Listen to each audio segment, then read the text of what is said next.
First reading, Acts chapter 5 verse 17 to 26. Then the high priest intervened with all his supporters from the party of the Sadducees. Filled with jealousy, they arrested the apostles and had them put in the public jail. But at night the angel of the Lord opened the prison gates and said as he led them out, "Go and take up position in the temple, and tell the people all about this new life." They did as they were told. They went into the temple at dawn and began to preach.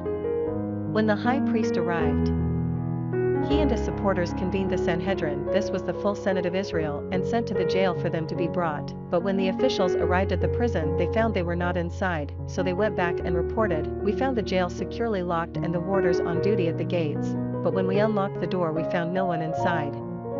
When the captain of the temple and the chief priests heard this news, they wondered what could be happening. Then a man arrived with fresh news. "Look," he said, "the men you imprisoned are in the temple. They are standing there preaching to the people." The captain went with his men and fetched them, though not by force, for they were afraid that the people might stone them.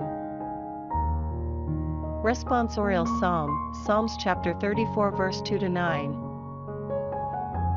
I will praise Yahweh from my heart, let the humble hear and rejoice. Proclaim with me the greatness of Yahweh, let us acclaim his name together. I seek Yahweh and he answers me, frees me from all my fears. Fix your gaze on Yahweh and your face will grow bright. You will never hang your head in shame. A pauper calls out and Yahweh hears, saves him from all his troubles.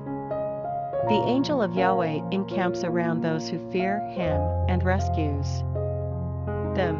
Taste and see that Yahweh is good. How blessed are those who take refuge in him. Fear Yahweh, you his holy ones, those who fear him lack for nothing. Gospel, John chapter 3 verse 16 to 21. For this is how God loved the world, he gave his only Son, so that everyone who believes in him may not perish, but may have eternal life. For God sent his Son into the world not to judge the world, but so that through him the world might be saved. No one who believes in him will be judged, but whoever does not believe is judged already, because that person does not believe in the name of God's only Son.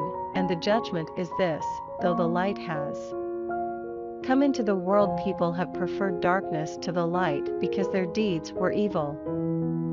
And indeed, everybody who does wrong hates the light and avoids it, to prevent his actions from being shown up. But whoever does the truth comes out into the light, so that what he is doing may plainly appear as done in God.